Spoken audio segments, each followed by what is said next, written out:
everybody. Happy Wet Wednesday, live from New York. You're here with If These Walls Could Talk with Wendy Stuart and Tym Moss, who is not here today. He is working, he is traveling for work, and I am here by my lonesome. So please tune in and just keep me company. I hope everybody is having a great October so far. October is my favorite month. And why is it my favorite month? Well, a multitude of reasons, because the coolest things happen in October. One of which, of course, is Halloween. I absolutely love Halloween. It's like a religious experience for me. And I try and go to as many Halloween parties as possible. I am currently actually planning my costumes as well.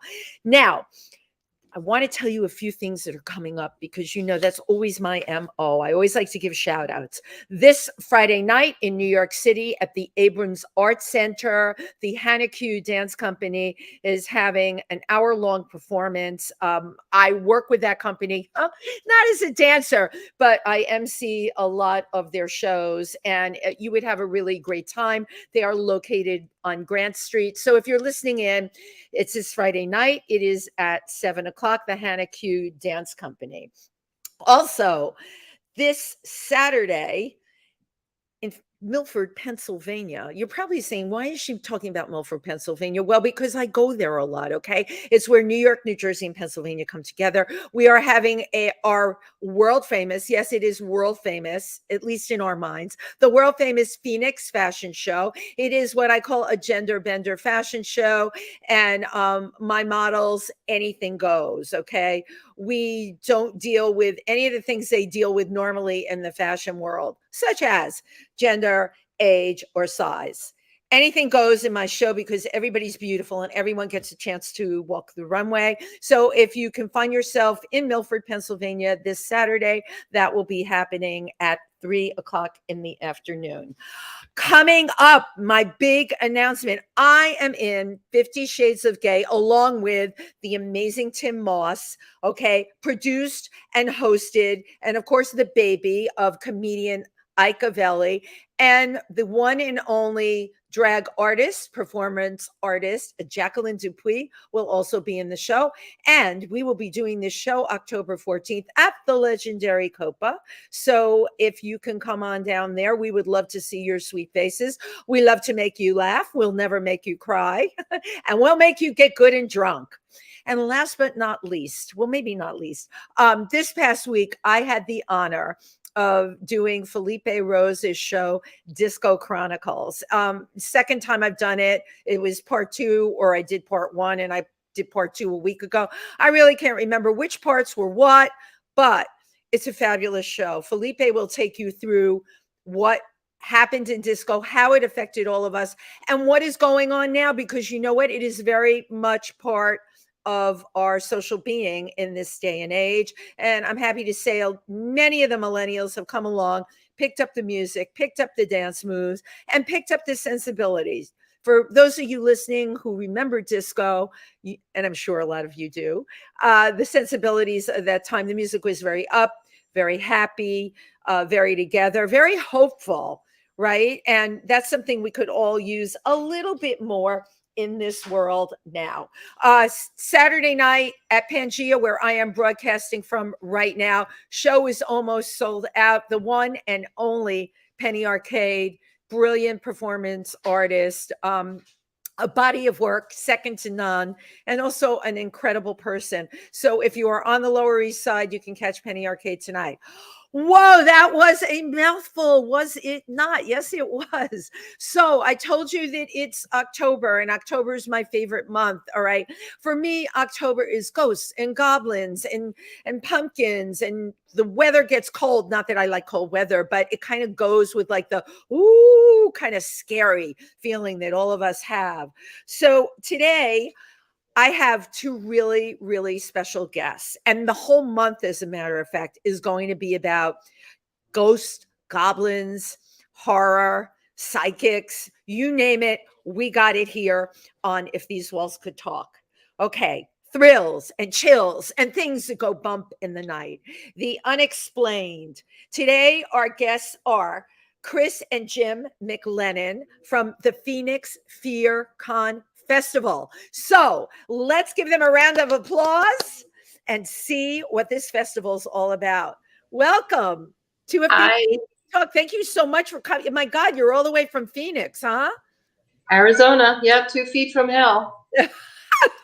Which is, you know what? I love that you already started talking about hell in the beginning of this show, right? Because how can you talk about horror without talking about hell? I love the two feet from hell. How hot is it there anyway right now?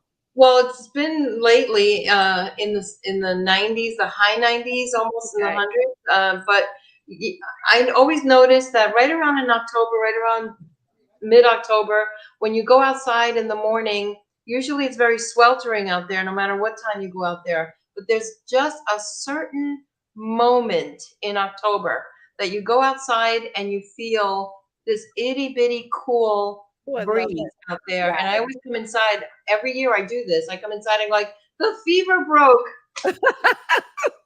I love what you're describing. The little itty bitty bit of cold air. This is like true desperation, right? Mm-hmm. After suffering through summers where the numbers, it was record-breaking numbers this summer in many desert areas. Yeah. Like you just got a little taste of that cold. And my mother always used to say this, I'm coming alive. That's what it feels like. Right. You just want to, all of a sudden, that's when in Arizona, everything opens up. There are events, there are festivals, there are markets and open air things. All the month of October becomes, it's like the whole city woke up. Oh, how fabulous. I can't think of a better time than to have a fear festival, really. So you open up October 15th. October 15th is when we launch. And in the last couple of years, we've done it as a multi-day event. This year, we're only doing it as a one-day event. But we decided that it was going to be virtual. So we're going to keep it open for a few days. So we're going to keep the whole festival on as on demand on our site so that it'll be accessible 24/7 for 3 days. Oh my gosh, that's great. That's absolutely great. I tell you, first of all, I'm a person that likes everything live. But in the last couple of years, because of the pandemic, many festivals, if not all of them, had to go virtual. And I even did a couple of panels that were virtual online. True, not the same as the whole face-to-face thing. I really need it, but the real upside to it, people can tune in anywhere in the world to your site and watch the festival. Now, part of the festival. Yeah, it is. Right. And they just need an access pass to get in and they can watch all the movies. They can see all the shorts. We'll have panel discussions up there. Our host has done a few interviews that we've loaded up there. And then we are going to have a live performance on the 15th, which is going to also be recorded and then uploaded up there so they can see the performers as well. It also... Yes, no dead performances. I mean, come on, it's a horror film festival. You can't get a body or two. But yeah, it's fun. What were you saying? I was going to say that the other good thing about being virtual is that it removes the kind of time constraints from the situation. Yes.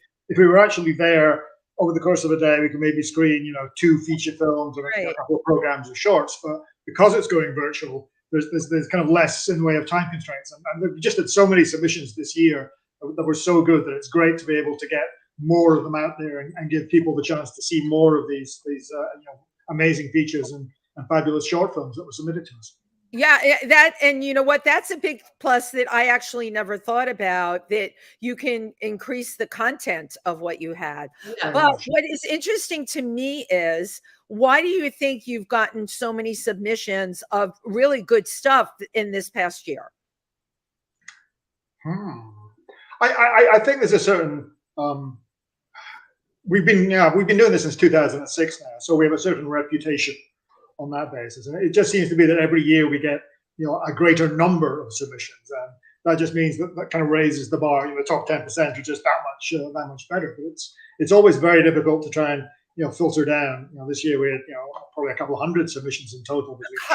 My God, and that's a lot. Even with the virtual festival and the expanded number of slots available, it was still difficult to winnow out some of the selections, and there were a few that we were definitely sad about not being able to get in there. But I think it does definitely improve the quality this year is I would say as good as it's ever been. Really? So I'm wondering, because I work with the Black Bear Film Festival. We have all kinds of films, generally not horror, but every now and then. We have a committee or a couple of people that screen our films. How does your festival work in terms of screening? Because I've also been involved with, well, I'll just say lesser festivals where people submit and they pay the money, to submit to the festival. They do it through Film Freeway, right? I'm assuming you guys are on Film Freeway. We all know that. And I also make films. So that's it's a great tool. But you pay that money and then you sometimes think, oh my God, I don't even think anyone looked at my film. So what's your process? Well, we watch them ourselves. We watch every single submission that comes in, and we have a judging criteria. And then we have a little group of anonymous judges that we send them to get their opinion on it, because sometimes we get, we're confused, we're not, well, we just want to get other opinions. I mean, we know what we like, and we know what we think is good. And then the other good thing about our festival is that, and a lot of festivals don't do this, is that we offer our winners a distribution contract with a company if they want it. So okay, that's amazing. I'm going to just stop you for a second because I want people to hear that. You offer at the end of the festival to the winners a distribution contract. That is, I have a knowledge of film festivals. To be able to offer that is golden, okay? Because that's the biggest thing. And I'm going to have you talk a little bit more about distribution, Chris, because that's a key thing. And then they get a really cool trophy. So they get this really cool. Can you hold that close to the camera? I want to see the trophy. Oh my God. What is, you got to describe this to me. What is it? Well, I don't know if you are a fan of the movie Phantasm. Of course, I know the movie. Yeah. Okay, this is one of the sentinels that go flying in the air that hit you in the head and drill you to the face.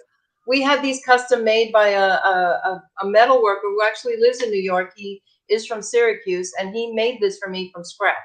So he made a few of them for all of our categories. And this is the trophy that we give out. So in addition to getting a distribution contract with our sponsor companies, they get this very cool trophy. Which is amazing. And I just want to tell our audience, you are watching If These Walls Could Talk with Chris and Jim McLennan, who run the Phoenix FearCon Festival. And we're talking about trophies and distribution. Thank you both. So first of all, I have to tell you, that is a work of art. That the trophy alone is worth entering the festival. Right. It is. It's really stunning. And I love that you're having them custom made, really showing your appreciation of. I used to make them myself by scratch. I used to put like a big old knife in a piece of wood, spray it gold, and then drip blood paint all over it. And that was our trophy. But I made those for 15 years. But this year, when we did the Reggie Awards last year, Reggie Bannister, who was in the movie Phantasm, and we gave him a special award, and I figured, well, we'll just keep that homage running. So we made the trophies now are an homage to Phantasm and Reggie Bannister, who is like a legend in horror. So all the trophies are now homage to him. Absolutely. That trophy is stunning. And anyone who wins it, you can actually put it out on your coffee table. Oh, yeah. But I'm thinking while we're talking, I do like the homegrown thing of the sprayed gold microphone on wood, maybe like honorable mentions. Like I would be happy if I got something like that. There were a couple of, we had some issues in the past because the knives which Chris was using to make, they were real knives. We're talking, a proper carving knife or a proper barbecue fork for best short or whatever. And we have had a couple of cases where filmmakers have been given the trophy and have grabbed it thinking it was a fake blade or not. And With their hand, keep a supply of Band-Aids. So they bled for their festival. Yeah. Added their own blood to the fake blood. On the right. You have to say to people, are you willing to die for your art? Exactly. So, this is a really open, loaded question I'm going to ask you. What do you look for? What criteria do you look for? And let's start with your shorts. So those are your shorts in your festival are what, 5 to 20 minutes? How long? What is your criteria? Well, I mean, with a short film, there can be anything really up to half an But we do tend to favor shorter shorts, just simply on the basis of we'd rather show 3 10-minute shorts rather than 1 30-minute short. Again, just for variety and getting as many different films in there as possible. So if a film is 30 minutes long, it has to be really, really good to get in there. No, this is very valuable information. I'm listening because I am involved in this world, and I have filmmakers talk all the time that are doing their first films. How long should it be? That's a very valuable piece, that 10 minutes actually would be more attractive to a festival. But also, it doesn't even have to be 10 minutes. As long as the storyline gets its point across, it doesn't matter how short it is. We have one in the isn't it like 53 seconds or something? I think that was the shortest one. Yeah, the shortest one was like less than a minute, but it got its point across, and we were like, you know what, that was actually really good for a minute. Yeah. And so it got added to the roster, because it could be a minute, it could be 30 minutes, but it just has to meet the criteria of does it have a good story? Does it make sense? Can you hear it? Yeah. Is it audible? And I think we're big fans of narrative. I think we get a fair number of submissions perhaps to come in where there are more almost like mood pieces as far as it goes, where it's kind of five minutes of atmospheric storytelling and may have great camera work, but you get to the end and there's just not really been much of a story being told. I think we're fans of films that can actually tell a full story, almost a 3-act structure in a brief time. Wow. That, you know what, and that is really challenging. I agree with you. I think that is the mark of a really great narrative, if you can tell the story in a very short amount of time. Although there is something to be said, and I was going to ask you about this in terms of the camera work. I would imagine that counts for a lot in especially in horror films, special effects and one of our categories. And gore. Our award category is special effects. One of them. Well, it is. Can you talk about what floats your boat in special effects? What floats? I mean, special effects. I'm a big fan of practical effects over CGI. I think. CGI has its place. There are things that CGI can do that practical effects. And just for like those of us that aren't so technical, CGI stands for computer generated imagery.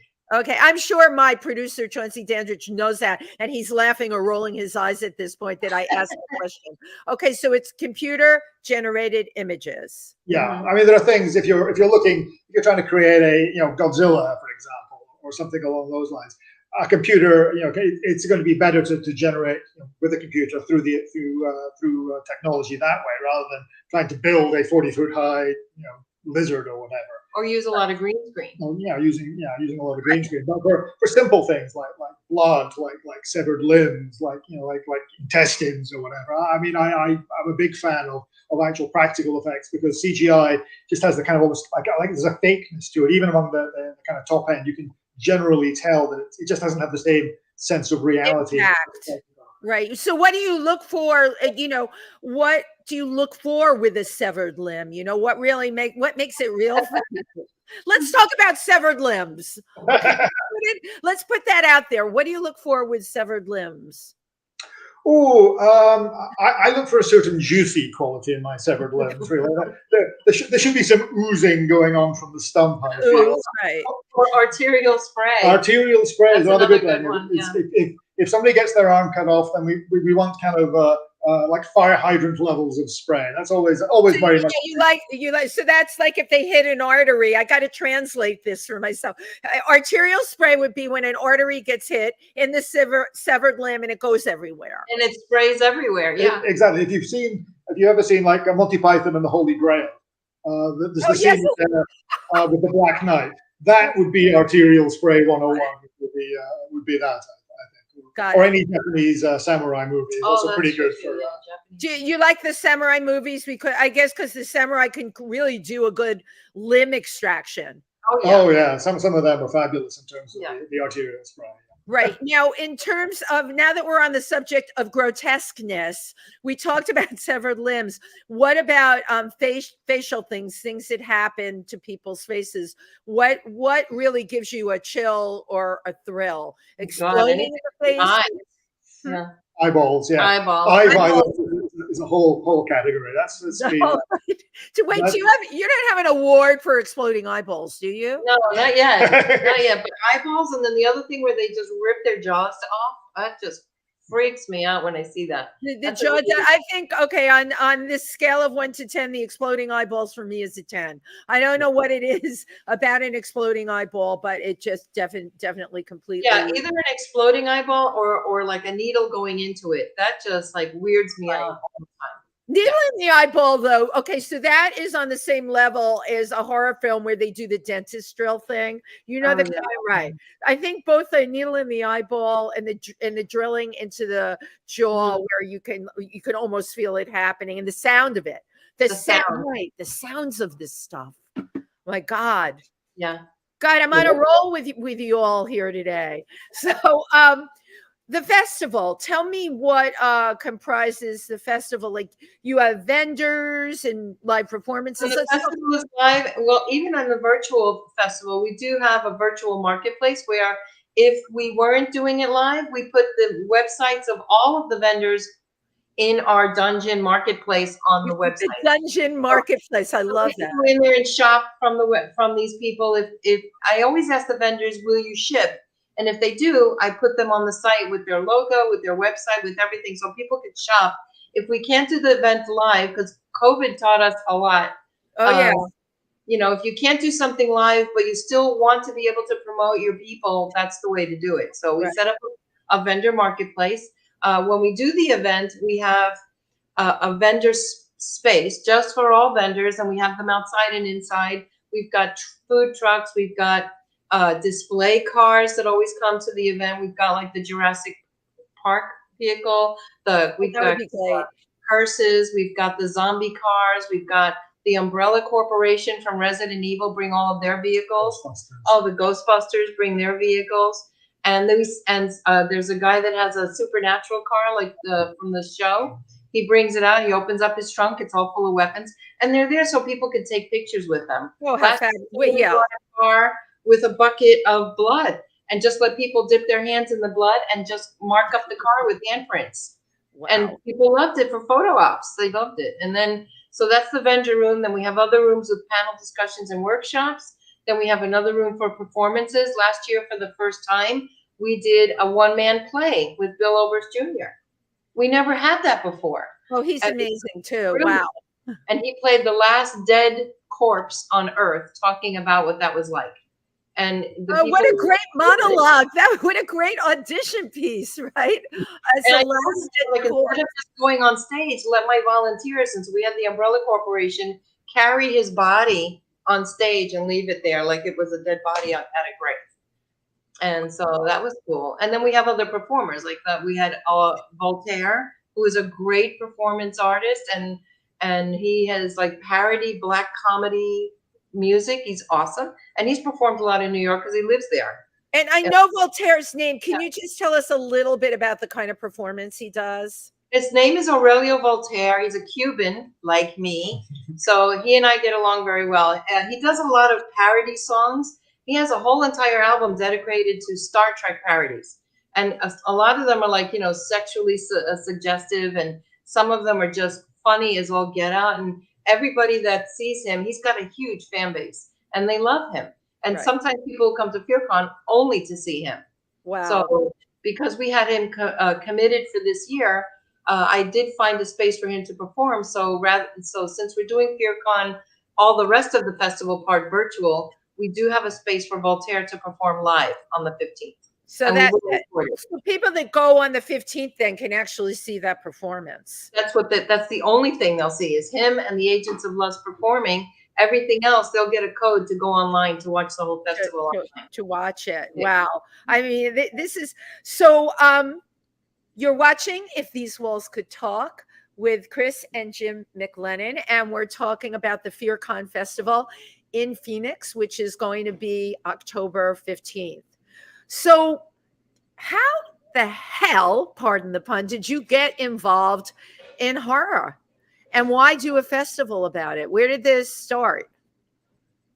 Well, Jim writes movie reviews since like what, 1988? Yeah, maybe? Yeah. To go back to kind of almost how he started, in the 90s, I started a fanzine out of London. I was living in London at the time, and I started a fanzine called Trash City. I love that, Trash City. Somebody who is not too far away from me sent me $20 as a subscription. Get out. And got a husband out of it as well in the end. Oh, come on. No, you know what? I've heard every story on here, but this one is really great. So this, in the 90s, okay, you were doing reviews, Jim, and you started your own fanzine. And Chris, how did you find out about his fanzine, and what made you decide you wanted to subscribe to it? Because I was doing some work with a magazine out here. I was a researcher for a magazine out in Seattle called Mansplat. Mansplat? Mansplat, yeah. He just touted it as like the manly man's magazine of all manly stuff. And so I used to do research for him. And he one day, like back in the early 90s, he told me, I heard of a magazine in London called Trash City. Can you get me a couple of copies so we can review it for our magazine? I was like, sure. So I sent him $20, and I said, whatever this buys, send us a couple of your magazines so that we can review it out here. And so he sent me the magazines with this long letter that, oh my God, you're my subscriber now, and whatever. And so we just started corresponding back and forth, and we realized that we had a lot in common. So he's a big horror fan. I was a horror fan. He loves certain music. I love the same music. So we ended up meeting, and then we started dating. And then we got married. Yeah. But it was long distance, right? For like 5 years it was. Oh, yeah. For a few years. I would fly out to here, or he would fly out to London or whatever. And, so you would like fly and visit each other. But you know what? This is really an incredible story, because you think about people that are swiping left, swiping right. And I mean, I was back in the day way before swiping. Yeah. Right. It was pre-swiping. And not only that, you have to say to yourself, it was definitely meant to be. I mean, Chris, that's so random that you would subscribe to his magazine, and you were in the UK, right, Jim? Yeah. Yeah, you're in the UK. The chances, right, of two people like that ending up together tells me you were meant to create horror together. That's right. I think what happened was that we became really good friends for quite a few years, and then it just clicked. Even before we met. Yeah. Even before friends, we met. Just through old-fashioned letter writing, as it was in those days. Because email was about. Anybody do that anymore? This video that I can't find in America, or he'd get me, hey, I can't find this video in the UK. Can you send it to me? So that went back and forth, and then we realized that we did have a lot of, in sync interests. But with regard to PANGEA, we kind of really started it because we wanted to go to an event like this, and there just really wasn't one, particularly in Arizona at the time. There wasn't anything that truly celebrated horror in the way that we kind of felt it deserved. So this was because you've been doing it 14 years, right?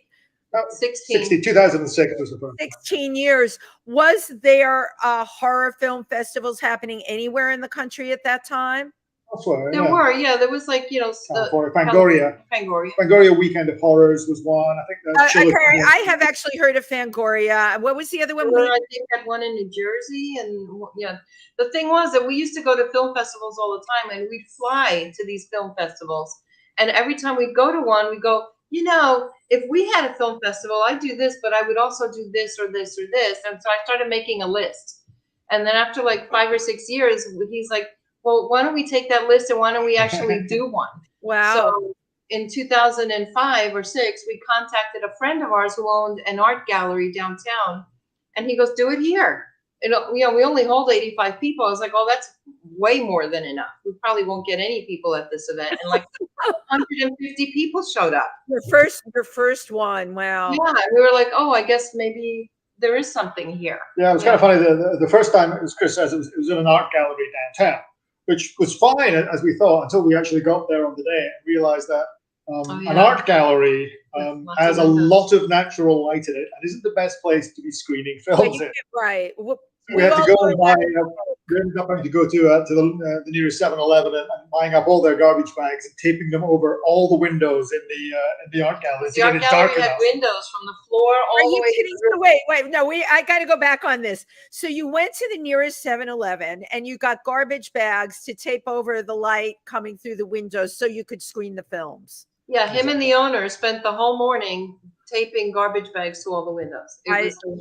That is so, I love it. And so the festival was born from that day forward. It was born, and we started like having like vendors and then celebrity guests, and then we invited the filmmakers to come out and be there for Q&A after their movies. Yeah. And then we got a sponsorship from a couple of film distribution companies who said, yeah, if they win, we'll offer them a distribution contract. They don't have to take it if they don't want to, but we'll offer it as part of the winner's package. So we had like Accord and from Brain Damage and now Octane. There's like a few companies that offer us distribution contracts. Such an incredible story. You're watching If These Walls Could Talk with our fascinating guests, Chris and Jim McLennan. We're talking about the Fear Festival and horror films and how it all began with them. So you have year after year, I would imagine, increased the amount of films, the audience, and all the components, right? And you know what? I know you're doing it online and you did it online during the pandemic, but that almost doesn't count for the amount of work that when you're doing it, there's a lot of work doing it online, but when you're doing it live and you're dealing with the public and the venue and, you know, you're talking about all these photo ops you create for people, you got to get the stuff in, you got to get it out, you've got the screenings and stuff.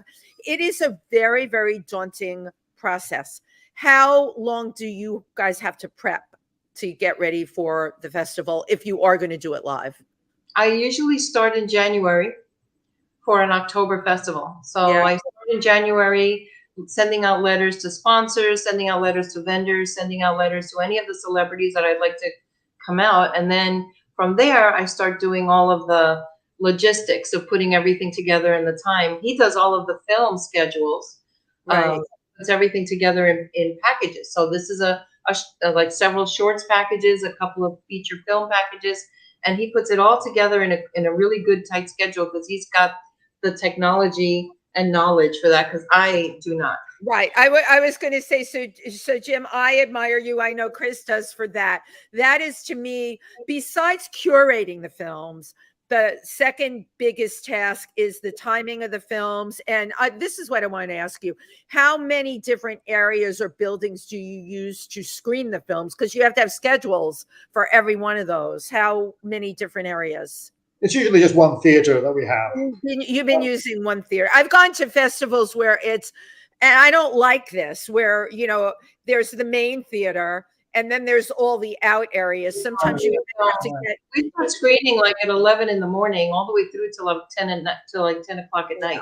So if you want to stay in that theater all day, you can. I love that. You know what? I would totally love that. I like to, you know, plop my rear end down in that seat and just like I can digest one after the next, after the next, after the next.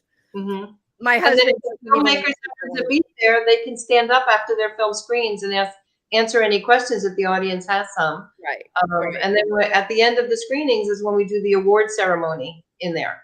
Wow. And then again, if the filmmakers are there in attendance, if they win, they can accept their award and, you know, do photo ops with the fans. Oh, how great. Let me just say, I was going to say you run a tight ship, you run a tight festival. You have 8 to 10 features that you do at your festival, probably more this year, right? No, it's 8. It was 8 to 10 when we had it as a 3-day event. Got it. The 1-day event, we do like 4 or 5. This year I think we got like 5 or 6 features and 40 odd shorts as part of the program. And then how many shorts? About 40, I would say. 40 shorts. That's a lot of stuff to juggle. But not all at once. Like we do them in like spurts. So you have I know. Right. Yeah, like 10 shorts in one program, then a feature, and then another. I call them blocks. You probably do. Yeah, the blocks. I like that it's all under when you do it live, that it's under 110, because that makes it so much easier for the viewer when the person has to run around, like, we get these schedules and you're going through and you're trying to match it up with a synopsis of the film. Oh my God, this looks good. This looks good. But they're both screening at the same time. And inevitably, this always happens to me. I end up missing, I'm a big festival person. I end up missing a bunch that I didn't want to miss, but it just, worked out that way. I guess there's nothing you can do, but what you're offering, if it's one-stop shopping, as we call it, then a person can just sit and watch the whole thing and really get into it that way. And the good thing also about it being virtual now that all the movies are on the site, they're all on demand. Right. So if you want to watch all of them, you can, and you have 3 days to watch all of them. So you just don't go to work, you don't sleep, you don't eat. You certainly don't go on social media. No, but you can watch it at night when, you can watch it in the morning while you're having breakfast. It's not a set schedule online. Right. All of the films are on there and you just click and watch. I always like watching A Severed Arm while I'm having my oatmeal in the morning. I tell you, that's the best way to start the day. It keeps you humble and appreciative of what you have. Now, your lens. You can't beat that arterial spray in the morning. Yeah, it's the arterial spray first thing that's wake up. It's arterial spray. So do you offer a special category for makeup in horror films? Well, I think that's part of the special effects. Yeah. Okay. What do you? Yeah, we used to only have like best feature, best short, audience favorite. That was like it for many, many years. And then we started adding like best director, best actor. This year we added best special effects. And so we've got, I think it's 6 or 7 this year. Yeah, because we're adding as well, like overseas feature as well. Oh, right, foreign short as well. So that's a very interesting component. I didn't realize that, and I do have a question about that. There's definitely a different perspective of films that are made out of the country and a way of seeing things. What has been your experience with that? The horror films from the US versus like horror films from, I don't know, I'm going to pick like Czech Republic or someplace else like that. Yeah, we always enjoy getting films from as many different countries as possible. I can't remember, did we say like 10 or 11 countries? 14 this year. 14 countries. What's the most unusual country you got a film from? Well, we keep getting Iran. I'm trying to think of the ones that we've had. We've had Korea. I'm trying to think. We had Nepal. Nepal is, I think, the one. That's very interesting.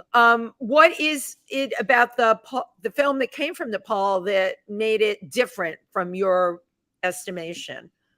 I just the fact that it was from Nepal. I think I never even seen any film from anywhere from that country. I wasn't aware there were even really any filmmakers in Nepal. Wow. It was a 4-minute short. I want to say I think it was a possessed laptop. I want to say. Yes, I remember that. I think it was, but it was still even though it was from a country which I've never seen any films from. It still managed in its 4 or 5 minutes to do that and tell the complete story in a way that still managed to connect with an audience. Right. I don't know how far Nepal is away from Phoenix, 10,000 miles, 11,000 miles maybe, but it's still amazing?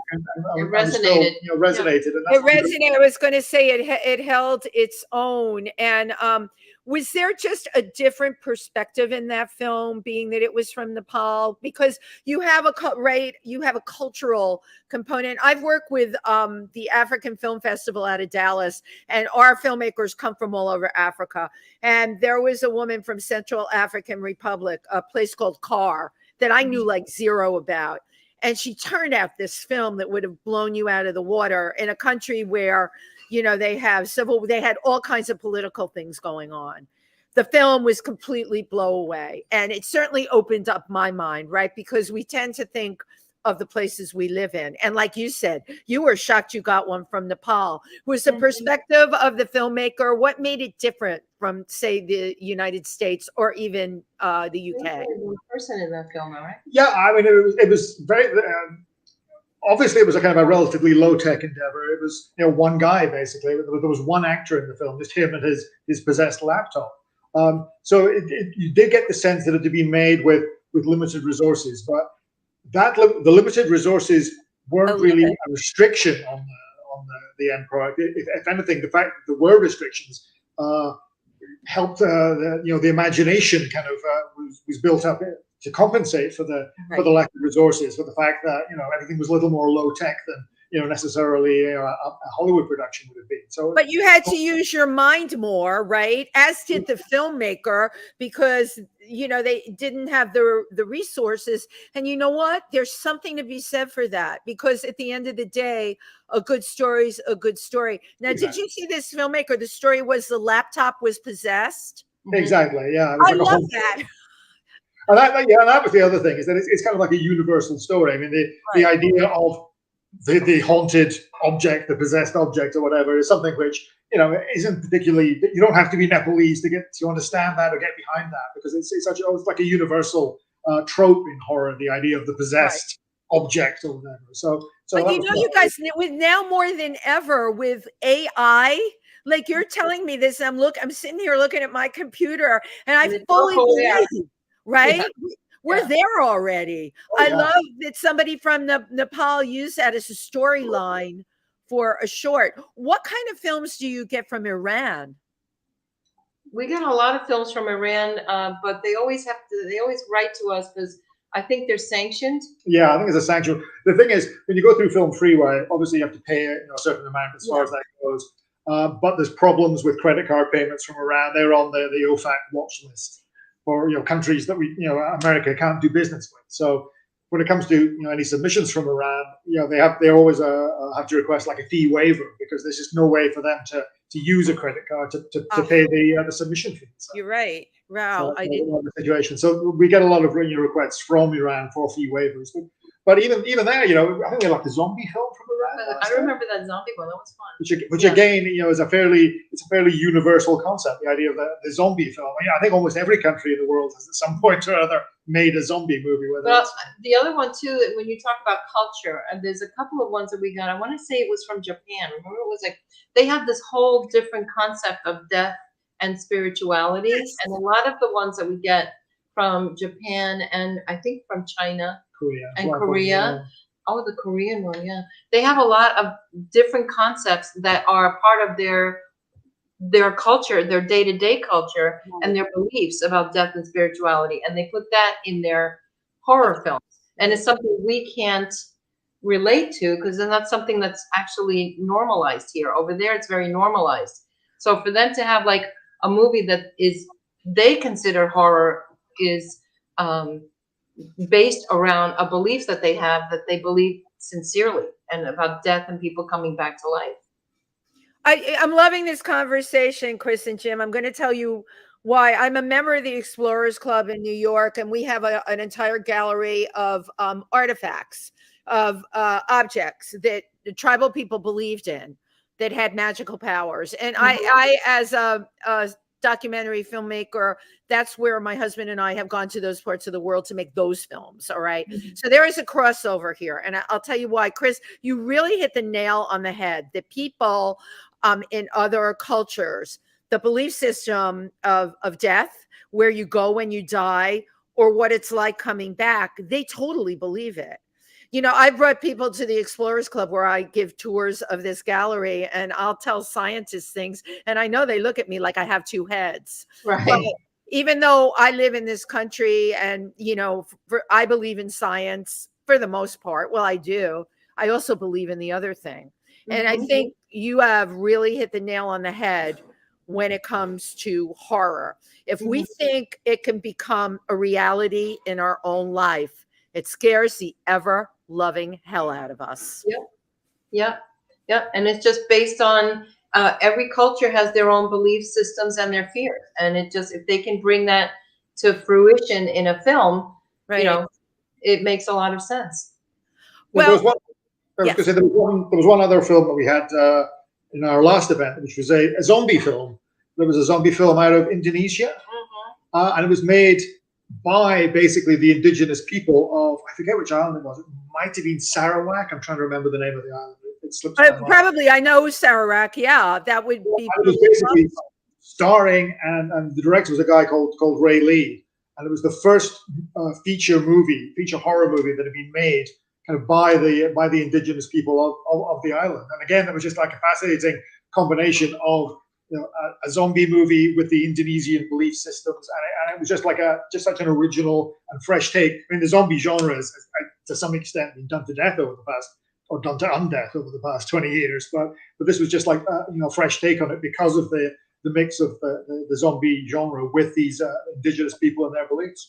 I just, this is so incredible. I'm thinking, my God, we could do a film festival, a horror film festival of, East meets West, call it that, right? And that would be what it was, because certainly it would open up people's minds in the world. And I totally believe, even though horror is, okay, we love the entertainment, the scream factor or whatever, I think it is something that can globally be a language all over the world. Yep. Oh, yeah. I want to thank you both for being here today. We've finished the first part of our show, and thank you, everybody, for tuning in, and we will be right back.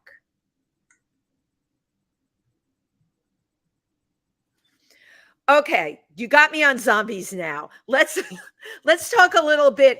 What do you think it is, the zombie thing, and you're experts at this far more than me. The zombie thing has really taken off. Many of the commercial films are about zombies. What is it about zombies coming back from the dead like that? It seems to start, I would say, probably it was like 2004 when they did the remake of Dawn of the Dead. That seemed Dawn of the Dead, right. That seemed to kick that one, and another film which is very dear to my heart, which is Shaun of the Dead, which is the very British zombie film where the guy goes into the zombie apocalypse and doesn't realize that it's happening around him until it's almost too late. Right, he was unaware. What's the name of that film again, Jim? Shaun of the Dead. We're Shaun of the Dead. Exactly. Yeah, it's amazing. It's a British film. It's part comedy, part horror, but to me it works brilliantly as a combination of both, which is very, very, very difficult to pull off. In most cases, comedy horror movies either skew heavily towards the comedy side or they skew heavily towards the horror side. But actually getting one that works on both levels is so incredibly rare. Shaun of the Dead is one that does it. Evil Dead. One of the Dead. Evil Dead 2 is another one. Evil Dead 2. That was another big one. For me personally, let's see. The film The Others, you remember that with Nicole Kidman? I don't know what made that one of the scariest films I've ever seen. Well, it was okay, let's talk about components in a film. You said you get submissions where it's amazing photography, but there's no story. The photography in that, it was just scary, dark, a rolling fog. I believe that took place in Britain, and it was out in the countryside and typically, right, the old mansion. And the films open up with the people that are on their way there. They're in some kind of vehicle and they're traveling there. That film for me was one of the scariest films I've ever seen because of you guys saw it, right? The Others. Yeah. The fact that the Polaroids they used in the film, they showed family members sitting up on the couch, and you didn't realize until part of the way into the film that they were propped up as dead people, and then their pictures were taken. For me, that was the concept of that in this very frightening mansion that it just, even now I'm talking about it. I do talk about that film. That and The Last House on the Left was the first horror film. It was a snuff film. You must know that film. Oh yeah, Last House on the Left is that's the famous tagline on that one is keep telling yourself it's only a movie. It's only a movie. So yeah, that one has a right. That was such a scary film because the girl took so long to die. Mm-hmm. And I think that's the kind of stuff that stays with us. Arterial spraying, definitely, but it's also the length of the arterial spraying. It's how long you're sitting in your seat and you're squirming and you want to go like this, and it's just making you want to jump out of your skin. What do you think makes people like that? I think to some extent it's people wanting to face death, which is such a great fear of so many people. But horror films allow you to confront death in a way Interesting. that obviously is not deadly as such, but it almost allows you to experience what death would be like, what seeing death would be like in a safe environment, in a safe environment. It's the same kind of concept as going on roller coasters, for example, where brilliant, yes. But it's in a confined and relatively safe setting. Relatively safe. Unless, of course, the roller coaster breaks down. Right. You're correct there, because the roller coaster analogy, Chris, right? You are actually experiencing the fear of flying out of that roller coaster, or you remember every article you ever read where there was a mishap at an amusement park and people died in the roller coaster. Or the Final Destination movie. The Final Destination movie where the roller coaster actually, flew off the thing. It flew off the thing, right? Yeah. Right. So we think of those real life experiences, whereas the secondary viewing experience, Jim, would be sitting in the theater and watching this stuff on the screen, knowing that it's happening, but you're still in your seat. You're having your popcorn or your Twizzlers or whatever floats your boat, right? When you're watching a film. So it's really interesting the way psychologically horror affects people. I can tell you that I have these conversations with people about horror, and I've had other horror people on here. Do you know Sadie Katz? Do you know who she is? I know the name, yeah. Yeah, she's a producer, does horror. She's also been in a whole bunch. But we've talked about like the pandemic, because in many ways, for many people, this is the first horror, right, that they lived in as a human being, where all of a sudden death was right at your door. Prior to this, we had AIDS. It didn't go everywhere. Okay. We've had 9/11 was a horror for a lot of people. But again, that happened, specifically in specific places.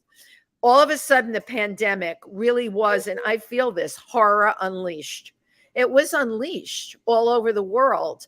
And that secondary experience that we just talked about, experiencing death, all of a sudden became not so secondary, because you could catch this virus and you could die from it. And I'm wondering, and this will be something that I hope it comes up in your Q&As this year, about how people are relating to horror films and festivals now as they did prior, because we've just lived through a horror. We absolutely did. That last year we got quite a few films that were pandemic related. Yeah, they were about the pandemic and people living through horrors in a pandemic society. Really? Right. So people are using it as, I wonder if going forward that viruses, oh my God, this is such a conversation. I wonder if there's going to be like a virus genre. No, these are the things I think about. Is there going to be a virus genre where a lot of the content of the films are going to be about, prior to this time, I think we had Contagion and we had a couple of them, but now all the zombie films were all started by a contagion or an infection. Right. Yeah, we've only seen a few cases where people have been using the theme of an epidemic, but quite frequently it does end up becoming a zombie movie. It's not necessarily particularly, because COVID, the effects of COVID were not particularly cinematic, shall we say. Right. Obviously they were relatively fatal, but when you compare that to somebody developing a taste for flesh and running into the streets and gnawing on people, it's a little bit different, shall we say. So people tend to be using, we've definitely been seeing an uptick in epidemic themed movements, but it's not particularly, I would say, COVID related, but it's using an epidemic as a jumping off point for some kind of apocalypse. A starting point for a film, which, that totally makes sense to me. And I'm thinking now, while you said this, the top film on Netflix now is the Jeffrey Dahmer film. Oh, yeah. Okay. Everyone is like, I know, so I haven't watched it yet. Again, I'm limited because my husband doesn't want that stuff on. I will sneak watch the Jeffrey Dahmer film, but friends of mine that have watched it said it's so horrible. It's given them nightmares. what do you think about it is giving them nightmares? Because what I've heard, the visuals in it are not nearly as prolific as your amputations and arterial sprays. Okay, so what do you think it is about that film? Well, we watched, I think, the first 2 episodes of it, and you're right. It doesn't seem particularly graphic in what it shows. But I think what scares people about it is the fact that it one, that it really happened, and two, that it was right next to the people. He was living in an apartment. Somebody was staying next door to the guy, and that, to an extent, is more real than the concept of a guy in a hockey mask with a machete going after you, or whatever, which has a certain sense of, well, it's never really going to happen. But serial killers exist. They are around us. They are among us every day. Serial killers. I get the serial killer thing. Clarice, Silence of the Lambs, that scared the heck out of me. More than, so I'm really uncovering something here. Different people react different ways. That's what I'm figuring out. Because the machete thing, when I see that in a film, Jim and Chris, it's like I laugh. It's funny to me. It's like, oh my God, that's not real. Okay. But cannibalism with the story of Jeffrey Dahmer, yeah, that's something. And you said it could be right next door. You don't know who's next door to you. Well, here, we have a good one for you right now. Speaking of next door, 2000. Your neighbor. No, well, we do. That's another story. But this one in 2014, we had FearCon at an outdoor event. It was the first time we did FearCon outside at this giant Halloween haunt. They gave us the space. So we had a zombie car out front where people could take pictures with the zombie car. And the guy had it covered in blood with a zombie mannequin in the back. People were like lying on the hood of his car taking pictures. And he was there for the whole 3 days. And then a few months later, he got arrested on a cold case from 30 years ago as a serial killer. That he killed these women and beheaded them. And he's on trial now. So it's like that. How much closer can that get to you? The guy was there. You have people taking pictures with him. You're right. Oh, yeah. He had been at several FearCon events with that car. And it's just a few months later, he was arrested because they found his DNA from something recently matched an old cold case from 30 years ago of 2 women that were killed in town that had their heads cut off. And then, so how much closer can it get? Yeah. Horror can be in your own backyard. That's what we learned, right? Mm-hmm. So we had some comments and people that tuned in. I'd like to say hi to Sue Stutzman, Denvetta. Thank you for tuning in. Of course, Tym Moss is traveling. We miss you, Tim.